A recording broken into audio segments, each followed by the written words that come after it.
Have you ever thought being in the Olympic Games? I had the opportunity to go once at Sydney 2000, and it was one of the best experiences of my life. I can tell you that.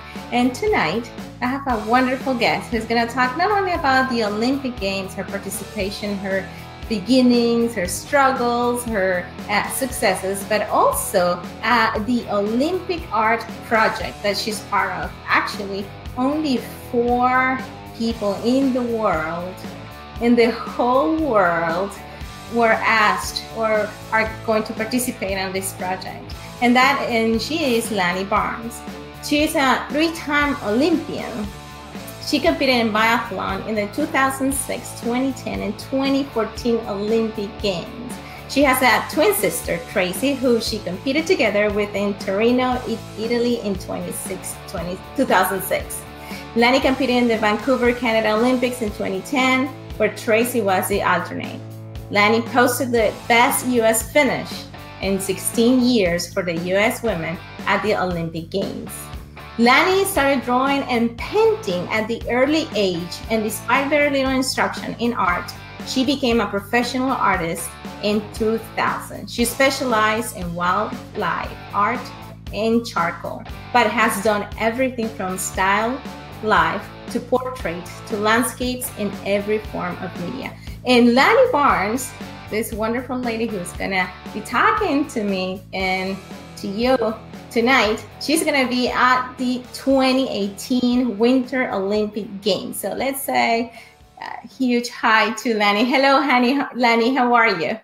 Hi, Gabby. I'm doing great. It's such an honor to talk to another Olympian tonight. Thank you. Oh, I'm so excited to have you. I mean, I learned that you were going to go back to the Olympic Games. I was like, yes, I don't know, people may not know what it is, but it's like that part of you that you're like, I want to go back again. I want to fight again. I want to do this again. And the Olympic spirit, what, right? I mean, I think that's one of the best experiences ever. For me, competing in the Olympics was probably the greatest honor in my life. I mean, to be able to compete for your country and for all your friends and family is just an amazing experience. And, I retired in biathlon after 2014, and to get the opportunity to go back and represent my country again, maybe in a different way, is still a great honor. I'm really excited to go.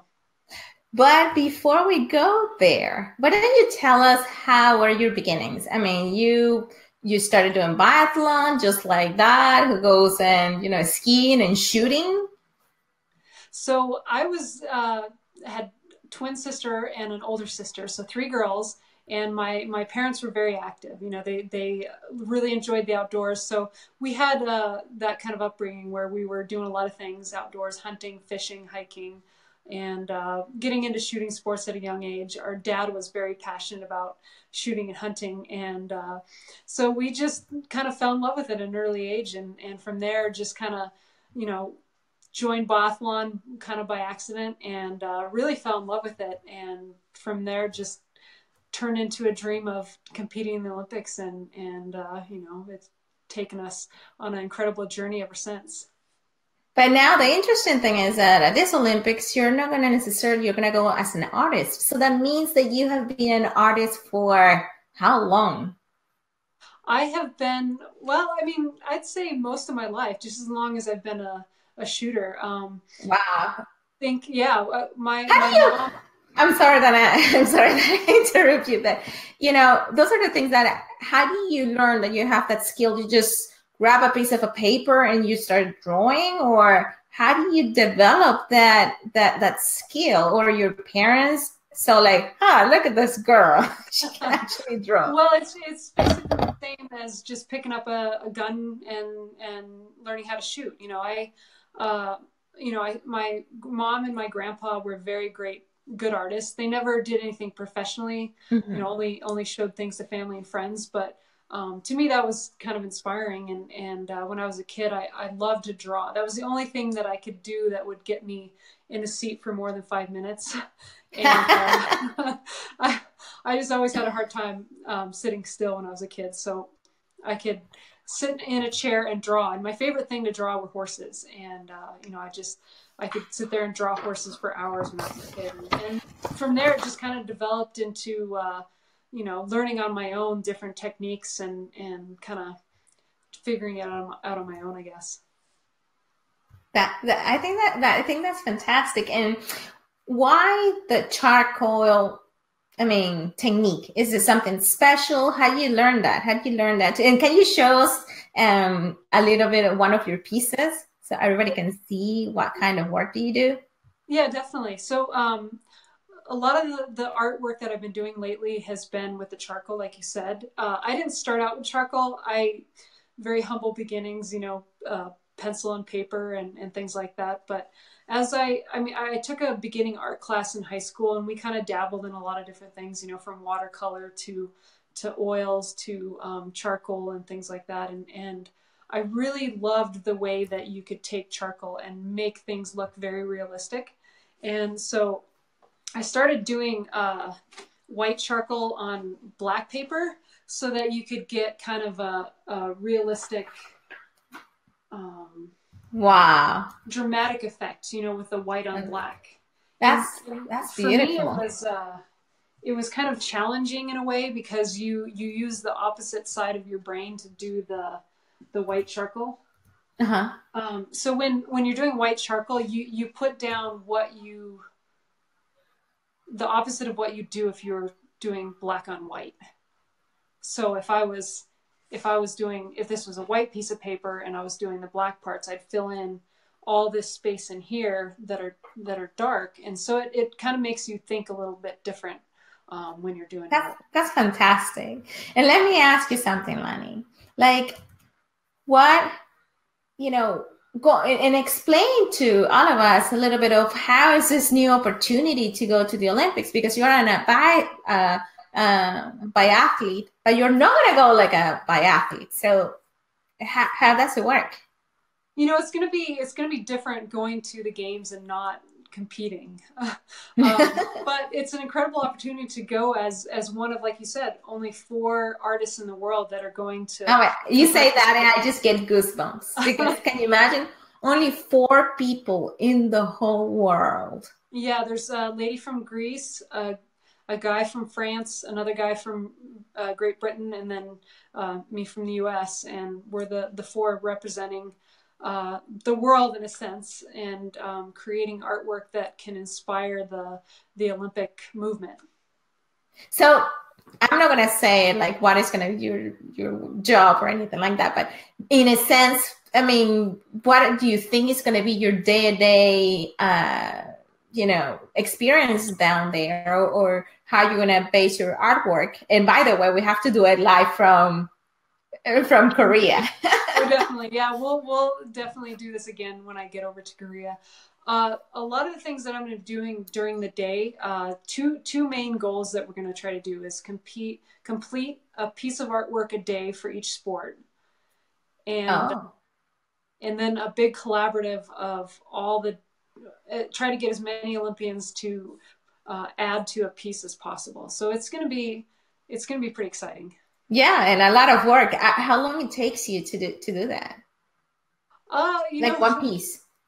Hopefully a day, because that's all we have. But we're going to be doing these together. So there's three artists, painters that will be going. Okay. The other lady from Greece, she's going to be doing some video productions throughout the games.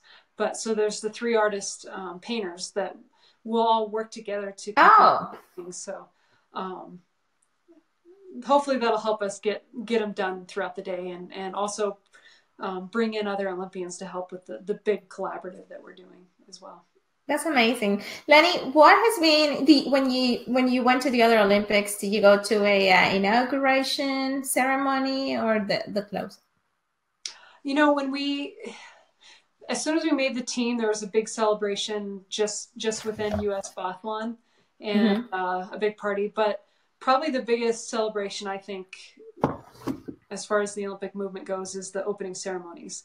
Right. And for me, that was probably the best experience out of all three games, going to the opening ceremonies, because you walk into the stadium behind your flag, and they announce, you know, the United States of America, and your flag's out there, and everybody's screaming and chanting USA, and you know, just thinking about it gives me goosebumps. It does. It does. Yeah, it's such a, you know, an incredible experience, and you know, almost takes your breath away.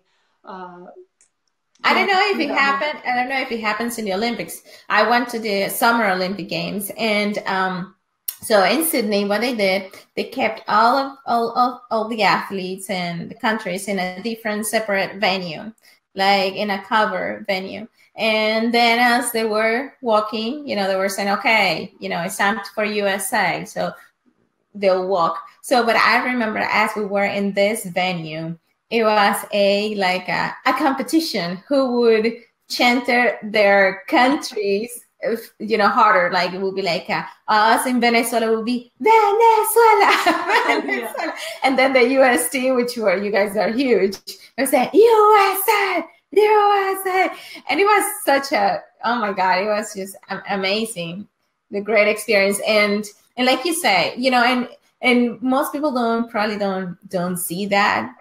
But when I was walking, because you're like in the Summer Olympics, we go more like in a stadium, you know, and you go through the tunnels and everything, and you just see all those flashes and everything that is surreal. It's literally like you were in a movie, and you know, getting the flame, all that is just amazing. It was very similar for my experience with the Winter Olympics. I mean, we had the cheer competition going against the team.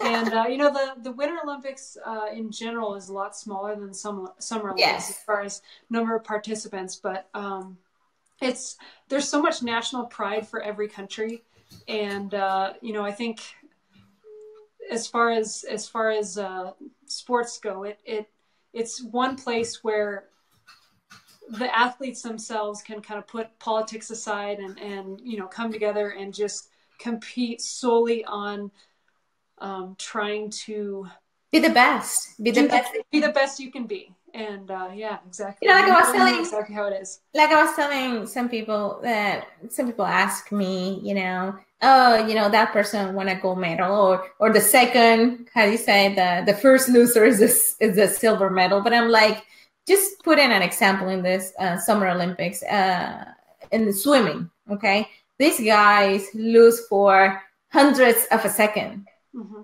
I mean, it tells you, and I'm sure sometimes in other sports it's so close. It can be a millimeter, it could be and what makes the satisfaction? Yeah, maybe you didn't win a medal, but it's just getting there. Can you imagine? Only a fraction, very small fraction of the whole world population has the opportunity to ever, at least once in their life, to go to an Olympic Games. I mean, the Olympic Games is the most prestigious sport event in the world. Oh, absolutely. I mean, just to get there is a great accomplishment, you know, and to win a medal is you know, even a smaller percentage. And you know, a lot of people ask me, well, are you disappointed that you didn't win a medal and I know. things like that? You know, I gave my absolute best at the games and have absolutely no regrets. Yeah.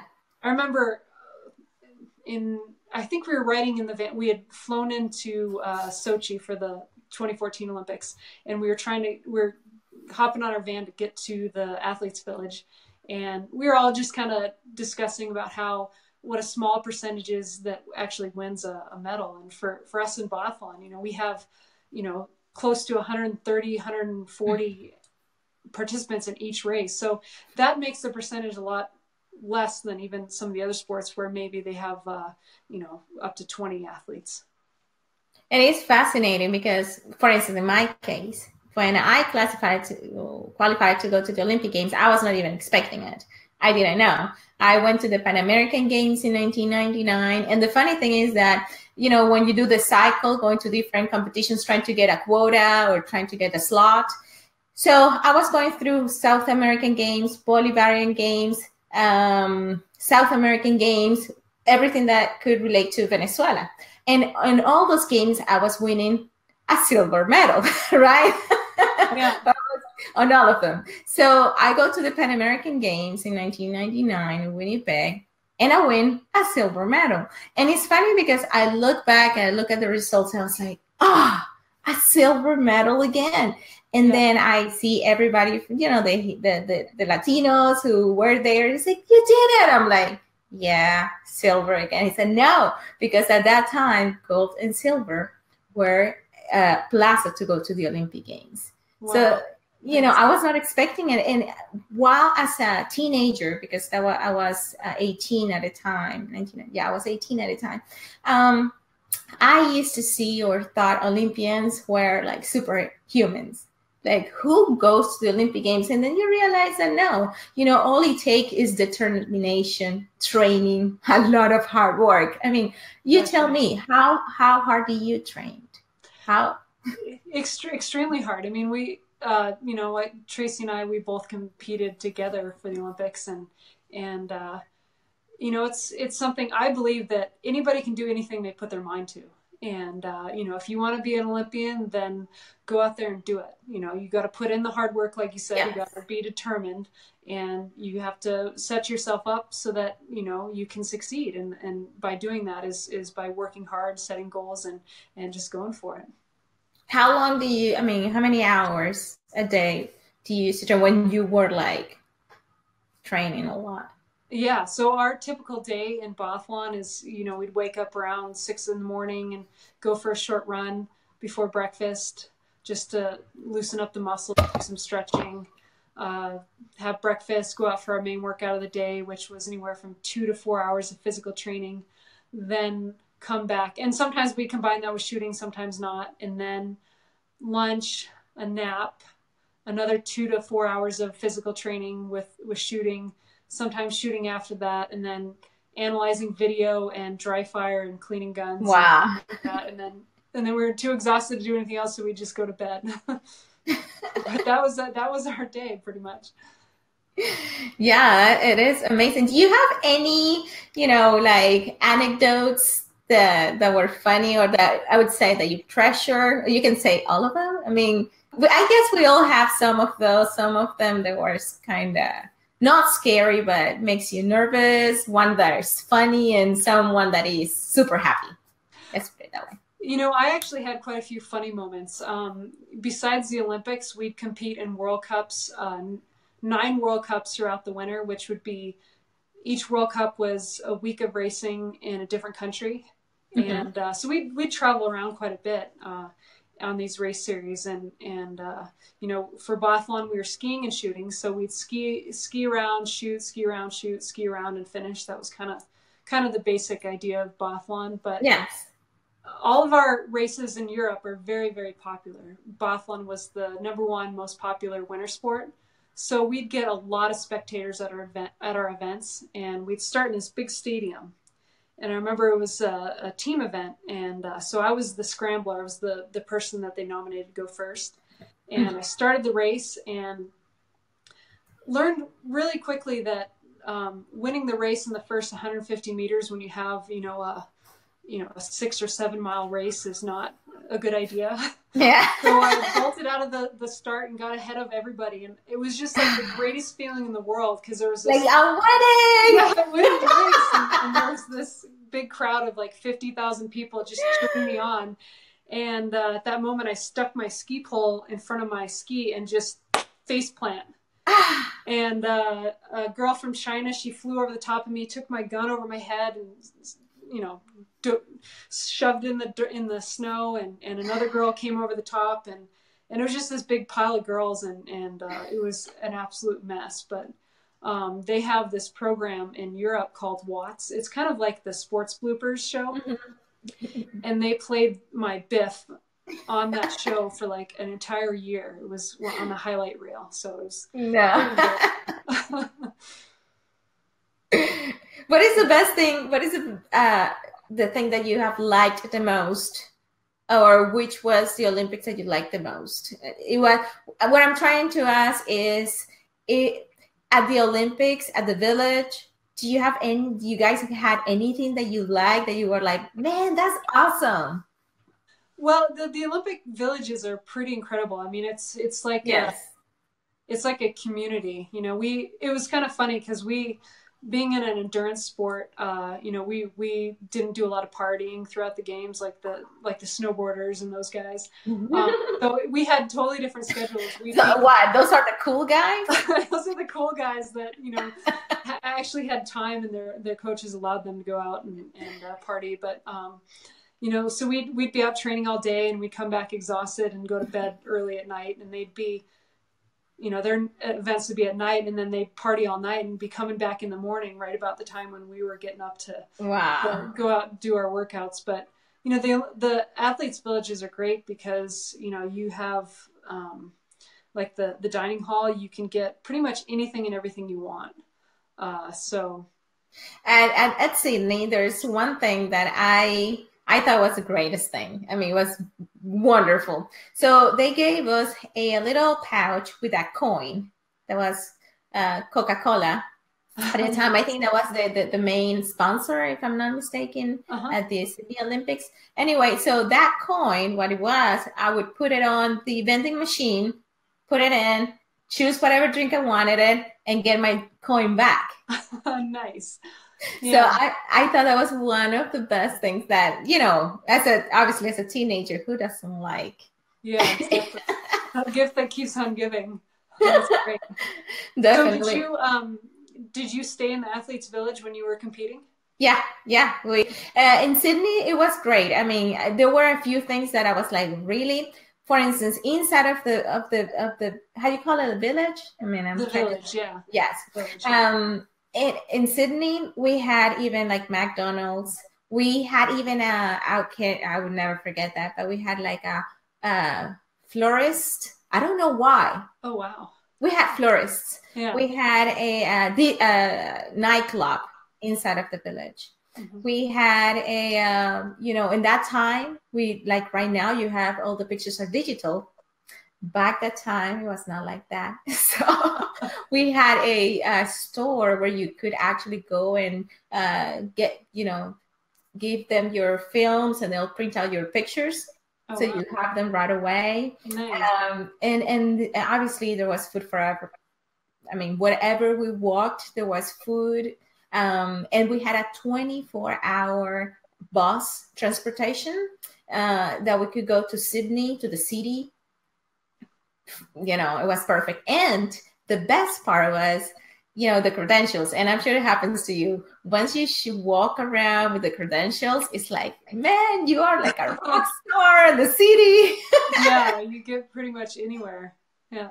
Everybody wants to take a picture with you. They don't know who you are. They don't know if you won a medal or not. But they're like, you are an Olympian. I want a picture with you. I thought that was awesome. Yeah.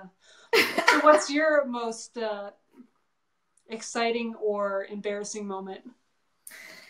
Well, I guess at the Olympics, I was just excited overall. That was my first Olympics. Yeah. I was like what my brother would say, like, you know, when the rabbits get out of the ground and all they do is this. I was kind of that athlete, you know. I was so excited. But I had one experience in a world championship. So I'm in the I guess in the how do you call it, the food court at the range, just I guess a cafeteria or something. And I'm sitting there, and then here comes a gentleman, and he sits next to me. He said, "Can I sit with you?" I said, "Yeah, sure." And with my very broken English, he was from Italy. And with my very broken English, we were talking, and he had a perfect English. And so I'm like, "Hey, how you doing? How did you do in your match?" And he's like, "Oh, I think I did pretty good," and all that stuff. And I'm talking like, you know, like I knew everything. I was like, at that time, I think 17 years old in the World Championship. Yeah. So then I saw that my teammates, they were like in a second floor, all of them like this, watching me. I'm like, why are they, you know, looking at me like that? What am I doing? Now, anyway, I got out of the table and I went where everybody was, and they asked me, "So what, Roberto Di Donna? He was talking to you. I'm like, who? Yeah, that's Roberto Di Donna. He's the Olympic champion. I'm like, oh, wow. what? Nice. And he won that world championship in that match. I asked him, how did it go? Yeah. So, and after that, I got a picture with him. I was like, okay, I need to take a picture with you. Nice. That's cool. But it's amazing, you know. I really like that humble thing amongst, you know, most champions. You know, it's like, you know, we'll train hard. Sometimes, you know, some of us have a good day, some of us don't have a good day, you know, yeah. But it's valid. Yeah, well, it's just to reiterate your point. I mean, the Olympics is something so special because to be perfect and on one day every 4 years is probably the biggest challenge. And yes. You know, it's amazing when an athlete can pull that together and make that happen on a very specific day. And it is, and I think it's fantastic. I'm so happy for you. You know, when I learn, I'm still extremely happy for you. I know you're gonna do great. We have to do this again, obviously from Korea, and for all of y'all who are watching, let me put on here Lanny's website. So Lanny's website is theolympianartist.com. She has some amazing artwork and something we didn't cover, and I want you to tell us, because I think that story is great, that you told me that your art, you used to fund your competitions with art. What did you? Yeah, tell us that story. Yeah, so when Tracy and I when we graduated high school and were in college and training and competing for biathlon, obviously didn't have a lot of money. We're kind of struggling to make sure, you know, get enough food and funding. You know, biathlon's not very popular, so there wasn't a lot of funding for the sport. So I was doing a ton of artwork just for fun, and I had a ton of stuff stored up. And so what Tracy and I would do is we'd take my artwork, and when we were living up in northern Maine at the time, we'd go across the Canadian border and up to Quebec City, and we'd sell my artwork on the streets. Wow. And yeah, so we just set it up on a little bench, and Tracy'd go out and bring people over and say, well, would you be interested in buying anything? And you know, they started walking away. Oh, only 20 loonies or whatever, Canadian dollar. And you know, we'd sell enough to get some food and pretty much fund our Olympic career for the first 4 or 5 years. So wow. It was very humble. That's the determination that we're talking about. You know, most people say, oh, I cannot do it, I don't have the funds, that's it, it's the end of the world. And when there's a will, there's a way, right? Exactly, definitely. I mean, we had no idea if anybody would be interested in my artwork or not. You know, I'd never tried selling my artwork before, and you just never know until you try. That's true. Oh, and I want to end this conversation with that because I think it's fantastic. It sounds like a show, you know. But Lanny, I'm so happy to have you. Thank you so much for being here tonight with me, and definitely have to do it next time. Definitely, and I'll catch up with you guys when I'm in Korea. Yes. Have a good night. You too. Thank you.